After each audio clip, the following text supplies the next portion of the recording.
the journey for the Environment Agency and local community probably started 10 years ago, or rather more, from today's date when we're on site.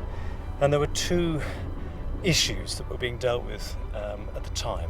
One was, how could the long-term future of the people living on the peninsula be secured, recognising that it's a very mobile coast here. And over the years, the coastline's changed a good deal. So there was a flood risk element, the future for people. But secondly, the Environment Agency needed to find areas of compensatory habitat in the Severn Estuary. And the reason for that is that by maintaining our flood defences elsewhere and building new flood defences elsewhere in the Severn Estuary, with sea level rise, we were losing habitat for birds elsewhere. So we needed to find new habitat here. The Wildfowl Wetlands Trust have a long history of operating wildlife reserves of this kind in a way that is sensitive to local farming community and the people who live here, the local residents.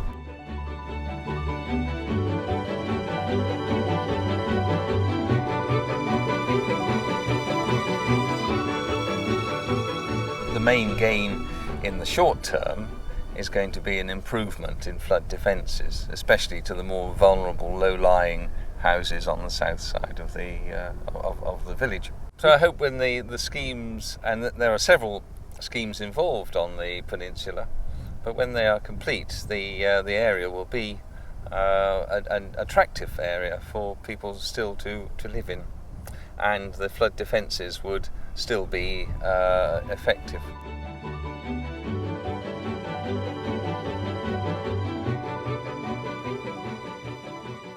First impact will be that land which is currently farmland and dry land will become part of the intertidal habitat. It will become part of the Severn Estuary, and that will be a major change. And the tide will come in and it will go out, of course, as it normally does in its natural processes. And over time, that area of land which was formerly farmland, it was ploughed, it has cattle grazing on it, will develop its own vegetation. It will develop its own unique habitat, and we will get to graze it again, so it will become agricultural again. The agency has identified Steart as being one of the best places for that to happen, and in doing so it will fulfil a legal obligation to create this habitat. And the process of what's designed at the moment, it's up to 400 hectares of intertidal habitat will be created. Well, one of the good things about creating salt marsh, of course, is that over a large flat piece of land, as the tide comes in, as it travels across that piece of salt marsh, it loses its energy. And so by the time it gets to the end and gets to those sea walls, it's lost quite a substantial amount of its power. And so this salt marsh is absorbing all of that energy as the tide moves across it, and is providing a very good function in terms of flood defence. Three protected species we have here are badgers, first and foremost. It doesn't look like a typical area where you find a lot of badgers, but they're prolific and very settled. So we've built artificial homes for them, mounds of earth with elevated sets. We've got a lot of water voles here. They're widespread across the peninsula, but in relatively no numbers. So they exist in most of the ditches, and we've had to displace them. And the final protected species really is great-crested newts. We're standing up in an area now where there were a number of dew ponds that the farmers created over the years, which were ideal habitat for newts. So we've, to date, have moved over 1,900 newts. But the bulk of the work that we're doing are constructing the new flood banks in the intertidal area. It's 4 kilometres of flood banks, over 500,000 cubic metres of earth. It's about a million tonnes. And that's a lot of that's being excavated from behind us right now, which is the creek system. This is the start of the creek system, and this is the bank behind me is where we're going to create the breach.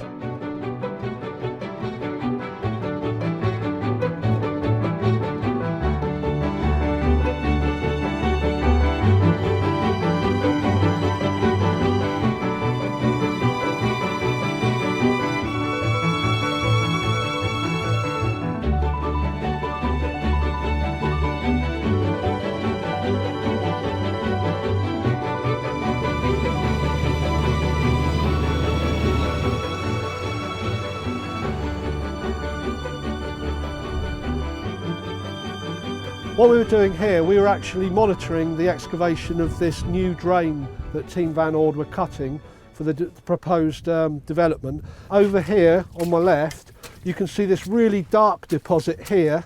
Then there's another layer of this blue-grey, and then another dark deposit.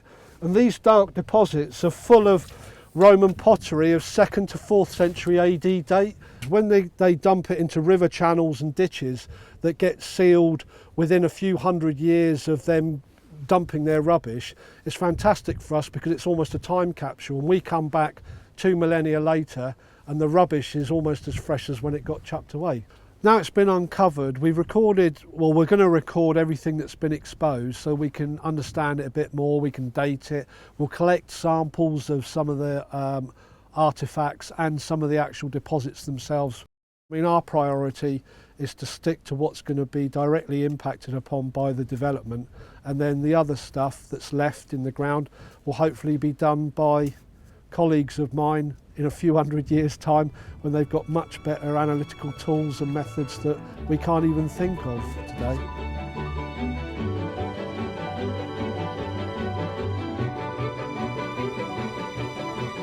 Once the Steart scheme is running and is maturing, it will be a huge oasis for wildlife.